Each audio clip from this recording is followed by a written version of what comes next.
आज हम बात करने वाले हैं एक ऐसी नगरी की जो सोने की बनी थी, जिसे खुद भगवान श्री कृष्ण ने बसाया था। जी हां, हम बात कर रहे हैं द्वारका की, एक ऐसी जगह जो कभी समृद्धि और दिव्यता का दूसरा नाम थी। लेकिन सोचने वाली बात तो यह है कि इतनी भव्य सोने की नगरी आखिर समुद्र की गहराइयों में समा कैसे गई। इसके पीछे की कहानी क्या है? चलिए आज इसी रहस्य से पर्दा उठाते हैं। तो कहानी को समझने के लिए सबसे पहले ये जानना जरूरी है कि द्वारका को बसाया ही क्यों गया था। देखिए, बात शुरू होती है मथुरा से। कंस का वध करने के बाद उसके ससुर राजा जरासंध यदुवंश के खून के प्यासे हो गए थे। वो बार बार मथुरा पर हमला कर रहे थे। तो अपने लोगों को, अपने यदुवंशियों को बचाने के लिए कृष्ण ने एक बहुत बड़ा फैसला लिया। उन्होंने मथुरा छोड़कर एक नया और ज्यादा सुरक्षित शहर बसाने की सोची। और ये नया शहर बसा समुद्र के किनारे, एक ऐसी भव्य नगरी जिसका नाम पड़ा द्वारका। और जानते हैं, यहां पे पूरे 36 साल तक, जी हां, 36 सालों तक श्री कृष्ण ने राज किया। और इन सालों में यदुवंशियों ने वो सुख और समृद्धि देखी जिसकी कोई मिसाल नहीं थी। सब कुछ बिल्कुल सही चल रहा था। लेकिन फिर कहानी में एंट्री होती है दो ऐसे श्रापों की जिन्होंने इस सोने की नगरी की किस्मत हमेशा हमेशा के लिए बदल कर रख दी। और यहीं से एक महान युग के अंत की उल्टी गिनती शुरू हो गई।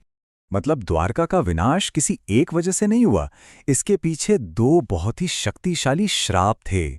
एक श्राप जो दिया गया था दुख में, और दूसरा जो दिया गया था क्रोध में। पहला श्राप मिला गांधारी से। महाभारत का युद्ध खत्म हो चुका था। अपने 100 बेटों को खोने के गम में डूबी गांधारी ने अपना सारा गुस्सा श्री कृष्ण पर निकाला और श्राप दिया, हे कृष्ण, जैसे तुमने मेरे कुल का नाश होते देखा है, वैसे ही तुम अपने कुल का नाश अपनी आंखों से देखोगे। और दूसरा श्राप, वो तो यदुवंशियों ने खुद ही मोल ले लिया था। हुआ ये कि कृष्ण के बेटे सांब और उनके दोस्तों ने एक बहुत ही भद्दा मजाक किया। सांब ने एक महिला का वेश बनाया और विश्वामित्र और नारद जैसे महान ऋषियों का अपमान किया। बस ऋषि क्रोध से भर गए और उन्होंने श्राप दे दिया कि यही सांब एक ऐसे लोहे के मूसल को जन्म देगा जो पूरे यदुवंश का सर्वनाश कर देगा। अब सोचिए, दो दो श्राप। इसके बाद तो द्वारका पर जैसे अपशगुन के बादल मंडराने लगे, और विनाश की जो भविष्यवाणियां थीं वो एक एक करके बहुत ही भयानक तरीके से सच होने लगी। तो ये सब हुआ कैसे? चलिए एक एक करके समझते हैं। सबसे पहले तो वो श्रापित मूसल सामने आया। फिर पूरे द्वारका में अजीब और डरावने अपशकुन होने लगे। और आखिर में एक तीर्थ यात्रा पर नशे में हुई एक छोटी सी लड़ाई ने पूरे कुल को ही खत्म कर दिया। तो हुआ ये कि श्राप के मुताबिक सांब ने सच में उस लोहे के मूसल को जन्म दिया। अब ये देखकर तो सब घबरा गए। राजा उग्रसेन ने फौरन हुक्म दिया कि इस मूसल को पीसकर इसका चूरा बना दो और समुद्र में फेंक दो। साथ ही पूरे शहर में शराब पर पाबंदी लगा दी गई। उन्हें लगा कि शायद इससे श्राप टल जाएगा। लेकिन होनी को कौन टाल सकता है। इसके बाद द्वारका में जो होने लगा वो बहुत डरावना था। मतलब अजीब अजीब अपशकुन। बकरियां गीदड़ों की तरह चिल्लाने लगी। गलियों में इतने चूहे हो गए कि चलना मुश्किल हो गया। और तो और गायों के पेट से गधे पैदा होने लगे। हर तरफ तेज आंधी और तूफान।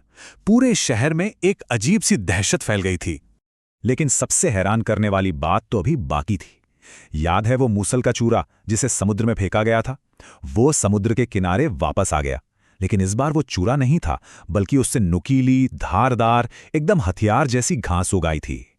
ये सब देखकर कृष्ण समझ गए थे कि अंत करीब है। वो सभी यदुवंशियों को प्रभास तीर्थ ले गए। सोचा कि शायद वहां जाकर कुछ शांति मिलेगी।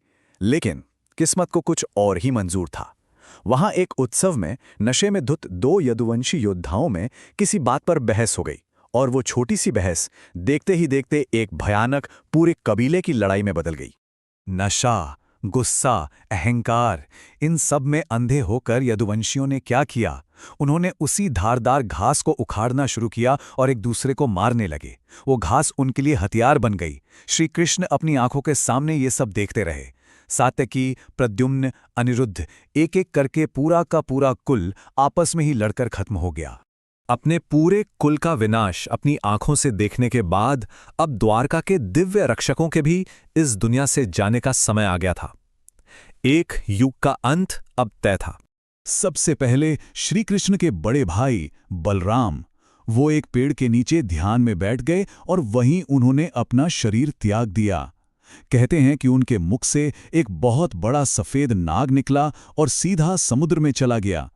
खुद समुद्र देव ने प्रकट होकर उनका स्वागत किया। बलराम के जाने के बाद श्री कृष्ण भी एक जंगल में चले गए और एक पेड़ के नीचे लेट गए। तभी जरा नाम का एक शिकारी वहां आया। उसने दूर से कृष्ण के पैर को हिरण का मुंह समझ लिया और तीर चला दिया। बस वही तीर उनकी मृत्यु का बहाना बना और इस तरह श्री कृष्ण ने भी अपनी लीला समाप्त कर ली।